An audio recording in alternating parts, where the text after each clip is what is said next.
आज हम अधिकार अंतरण के बारे में पढ़ेंगे। अंतरण क्या होता है? डेलीगेशन। डेलीगेशन का क्या मतलब होता है?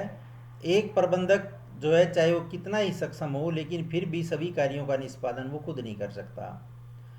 काम का आकार उसे स्वयं पूरा करने में अक्षम बना देता है। परिणाम स्वरूप उसे संगठनात्मक लक्ष्यों की प्राप्ति के लिए, उद्देश्यों को केंद्रित करने के लिए तथा यह आश्वासित करने के लिए कि कार्य निश्चित रूप से पूर्ण होगा, उसे अपने अधिकारों का अंतरण निश्चित ही करना चाहिए। यानी अधिकारों का अंतरण से क्या मतलब होता है कि जब उच्च अधिकारी अपने अधीनस्थ अधिकारियों को अपने अधिकारों को सौंप देते हैं तो उसे अधिकार का अंतरण कहते हैं। अंतरण से तात्पर्य एक उच्च अधिकारी द्वारा अपने अधीनस्थ कर्मचारी को ऊंची से नीची स्थिति की ओर अधिकार का प्रत्यायोजन है, यानी अधिकार को सौंपना है। यह संस्था के दक्षतापूर्ण संचालन के लिए बहुत ज़्यादा जरूरी है, क्योंकि यह प्रबंधक को अन्य महत्वपूर्ण कार्य करने का समय देने का अवसर प्रदान करता है। यह अधीनस्थों को मान्यता देने की उनकी इच्छा तथा अधिक उत्साह से कार्य करने की उनकी अभिलाषा को भी पूरा करता है। यानी कि जब कोई उच्च अधिकारी नीचे के अधिकारियों को अपना अधिकार सौंप देते हैं तो इसे अधिकार अंतरण कहते हैं। इसके लिए संस्था के लिए बहुत ज़रूरी होता है, क्योंकि एक तो उच्च अधिकारियों का कार्यभार कम हो जाता है और जो नीचे लेवल के अधिकारी होते हैं उनको अपने कार्यों के प्रति मान्यता मिलती है, उनकी इच्छा पूरी होती है और उत्साह से वो कार्य करते हैं। तो अंतरण का अर्थ समझने के लिए जो हम इसकी परिभाषा देख लेते हैं। अधिकार अंतरण में से केवल इतना ही आशय है कि अपने अधीनस्थों को निश्चित सीमाओं के अंतर्गत कार्य करने का अधिकार प्रदान किया जाए। अधिकार अंतरण से आशय केवल इतना ही है कि अपने अधीनस्थों को निश्चित सीमाओं के अंतर्गत कार्य करने का अधिकार प्रदान किया जाए। एलन ने भी परिभाषा दी है, थोड़ी बड़ी है ये, कि अंतरण एक ऐसी प्रक्रिया है जिसे अपनाकर प्रबंधक अपने कार्यों को इस प्रकार विभाजित करता है जिससे वह संपूर्ण कार्य के केवल उस भाग को निष्पादित करे जिसे केवल वह स्वयं ही संगठन में अपनी विशिष्ट स्थिति के कारण प्रभावशाली ढंग से कर सकता है, और वह इस प्रकार वह शेष कार्य को पूरा करवाने के लिए आप लोगों की सहायता प्राप्त करता है। यानी एक ऐसी प्रक्रिया है जिसे प्रबंधक उस कार्य के उस हिस्से को तो अपने पास रखेगा जिसे वो खुद ही कर सकता है अपनी स्थिति के कारण संगठन में, और बाकी कार्य वो नीचे के अधिकारियों को दे देता है। तो इसे हम अधिकारों का अंतरण कहते हैं। इसके देखिए क्या मुख्य तत्व होते हैं? 3 तत्व होते हैं इसके: अधिकार, उत्तरदायित्व और जवाबदेही। अब अधिकार का क्या मतलब होता है? अधिकार जैसा कि प्रत्येक व्यक्ति के पास अधिकार होते हैं, अधिकारी के पास, और अपने पद के अधिकार क्षेत्र के अंतर्गत ही वो कार्यवाही करता है। अधिकार की निर्धारणा जो है निर्धारित सोपान श्रृंखला से प्रारंभ होती है जो संगठन की विभिन्न स्थितियों तथा स्तरों को जोड़ती है। तो औपचारिक संगठन में एक व्यक्ति को उसकी व्यक्तिगत स्थिति के अनुसार अधिकार प्राप्त होते हैं। उसकी स्थिति के अनुसार अधिकार बढ़कर उच्च स्तर तक के हो जाते हैं तथा घटकर निम्न स्तर तक के जा सकते हैं। अतः अधिकारों का प्रभाव ऊपर से नीचे की ओर होता है। उच्च अधिकारी को अपने अधीनस्थ अधिकारियों से जो है अधिकार प्राप्त होते हैं। तो अधिकार जो है, अधिकार संबंध संस्थान में प्रबंधक के अपने कार्यबल को उचित आज्ञाकारिता तथा निर्देशन पर कानून व्यवस्था को बनाए रखने में भी ये सहायक होते हैं। तो इसलिए इसका पहला तत्व तो ये है कि हर उच्च अधिकारी के पास अधिकार होने चाहिए, तभी वो उनका अर्पण जो है वो निम्न अधिकारियों को कर सकेगा। और अधिकार अर्पण उन निर्णयों को लेने का अधिकार प्रदान करता है जो प्रबंधकीय स्थितियों में निहित है कि व्यक्ति क्या करते हैं तथा उनसे क्या कराने की अपेक्षा की जाती है। और ये भी समझ लेना चाहिए कि अधिकार अंतरण संगठन की कानून व्यवस्था तथा नियमों से बंधा हुआ होता है जो इसके क्षेत्र को सीमाबद्ध करते हैं। यानी संस्था में जो अधिकार का अंतरण है वो नियमों के हिसाब से होगा। आप जरूर से ज़्यादा अधिकार या जरूर से कम अधिकार नहीं दे सकते। दूसरा तत्व आता है इसका उत्तरदायित्व।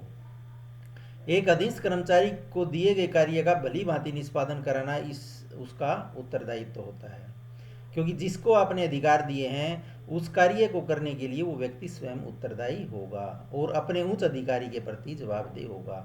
क्योंकि एक अधीनस्थ अपने अधिकारी द्वारा बताए गए कार्य को पूरा करने के लिए बाध्य होता है। उत्तरदायित्व तो ऊपर की ओर प्रवाहित होता है, क्योंकि एक अधीनस्थ सदैव अपने उच्च अधिकारी के प्रति ही उत्तरदायी होगा।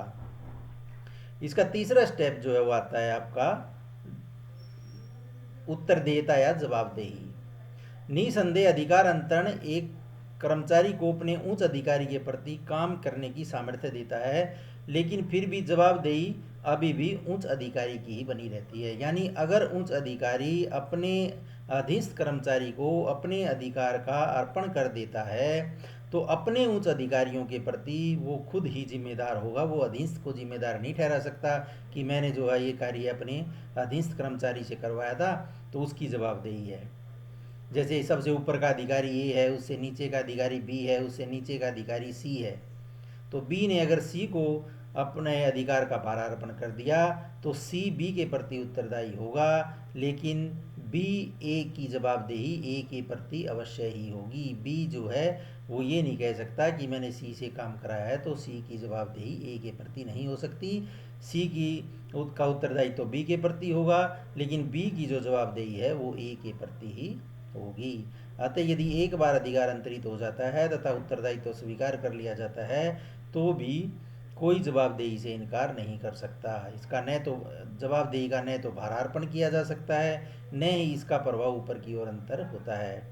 कहने का तात्पर्य यह है कि भारार्पण की दशा में अधीनस्थ कर्मचारी ही अपने अधिकारी को कार्य को सही तरीके से पूरा करने के लिए जवाबदेह होता है। इससे इस प्रकट होता है कि अधीनस्थ कर्मचारी का कार्य के सही संपादन के संदर्भ में अपने प्रबंधक को आश्वस्त करना होता है, तो जवाबदेही का जो हम अंतरण नहीं कर सकते। अतः कहा जा सकता है कि अधिकार अंतरित होता है, उत्तरदायित्व तो समझ लिया जाता है, जवाबदेही आरोपित थोपी आरोपित की जाती है। जवाबदेही अधिकार अंतरण में आती है तथा जवाबदेही उत्तरदायित्व से आती है।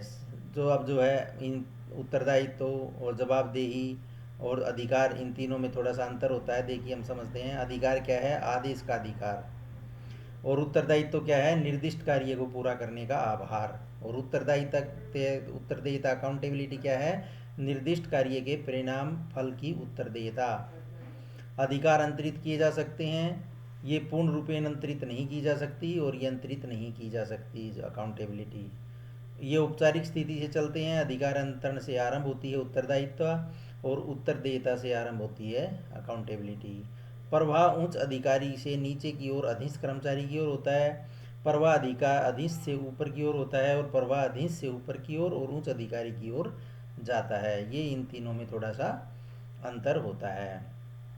अब आइए इसका क्या महत्व है, अधिकार अंतरण का क्या महत्व है। देखिए, एक तो प्रभावी प्रबंध हो जाता है। प्रबंधकों द्वारा अपने कर्मचारियों को अधिक अधिकार देकर अन्य महत्वपूर्ण कार्यों की तरफ ध्यान केंद्रित करने का समय मिल जाता है, जिससे वे संस्था का प्रबंध अच्छे प्रभावशाली ढंग से कर सकते हैं। कर्मचारियों का विकास होगा। जब कर्मचारियों को उच्च अधिकारियों से अधिकार मिलेंगे और वे कार्य करेंगे तो उन्हें कार्य करने की जो है अच्छी ट्रेनिंग प्राप्त होगी, उन्हें कार्य करने में निपुणता मिलेगी और वे सामर्थ्यवान बनेंगे, जिससे कि जटिल परिस्थितियों में वे संस्था के प्रति काम कर सकते हैं।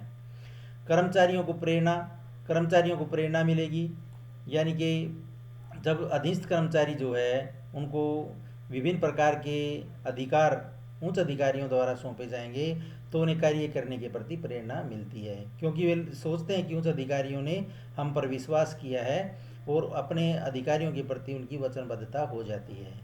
उत्तरदायित्व एक कर्मचारी में आत्मविश्वास को बढ़ाता है तथा भरोसे में सुधार लाता है। विकास का सरलीकरण। अधिकार अंतरण एक संगठन में उसकी वृद्धि होने से में सहायता प्रदान करता है। इसके द्वारा उच्च पदों पर नया काम करने के लिए तुरंत कार्यबल मिल जाता है। नए उत्पाद को आरंभ करने के लिए प्रशिक्षित तथा अनुभवी कर्मचारी महत्वपूर्ण कार्यों को संपन्न करने के लिए समर्थ होते हैं, जो वर्तमान कार्य पद्धति को नए रूप में आसानी से परिवर्तित कर देते हैं। प्रबंध सोपानिकी का आधार। अधिकार अंतरण जो है अधिकारी अधीनस्थ संबंध बनाता है, जो प्रबंध पदानुक्रम का आधार होता है। यानी कौन अधिकारी किसको आदेश देता है, किससे जो है वो शिकायतें प्राप्त करता है, कौन किसके प्रति जवाबदेह होता है, ये सारी सोपानिक श्रृंखला होती है जो अधिकार अंतरण से ही पैदा होती है। उचित तालमेल। अधिकार अंतरण के तत्वों जैसे अधिकार, उत्तरदायित्व, उत्तरदेयता, अक्षमता, कर्तव्यों और जवाबदेही जो संगठन में विभिन्न सत्रों से संबंधित होते हैं, व्यक्ति व्यक्त करने में सहायता करते हैं। इससे कर्तव्यों की लीपापोती तथा पुनरावृत्ति रोकी जा सकती है, क्योंकि प्रत्येक स्तर पर क्या काम करना है इसकी स्पष्ट व्याख्या हो जाती है। इसलिए सभी विभागों में आपस में और विभिन्न विभागों के विभिन्न सत्रों में आपस में उचित तालमेल बना रहता है, और तालमेल किसी भी संगठन के लिए ज़रूरी होता है। तो ये था आपका अधिकार अंतरण वाला विषय जो है। उम्मीद आपको ये अच्छी तरह समझ आ गया होगा, इसलिए हमारे चैनल को शेयर, सब्सक्राइब और लाइक कीजिए, ताकि आगे आने वाली नई वीडियोज़ की नोटिफिकेशन समय समय पर आपको मिलती रहे। धन्यवाद।